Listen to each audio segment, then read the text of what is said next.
In this video, we're going to show you how you can redeem a Roblox gift card. If you find this video helpful, be sure to like the video and subscribe.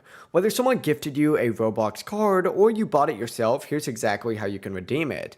Begin by going to the top right of the Roblox homepage and go ahead and click on this little Robux icon right next to this little settings gear. Once you click on this Robux icon, it's going to pop up with a few different options: buy Robux, my transactions, and redeem Roblox codes.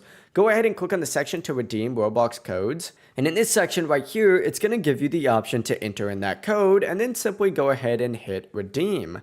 Now there is these terms of use and terms of conditions that you could read through if you would like. And I would definitely recommend checking them out if you've never redeemed a Roblox gift card before. But essentially type in whatever code it might be, hit redeem, and you'll be good to go. But that's it, you've now successfully redeemed your Roblox gift card. If you have any questions, let us know down in the comments below, and remember to like and subscribe for more videos like this. Have a good day.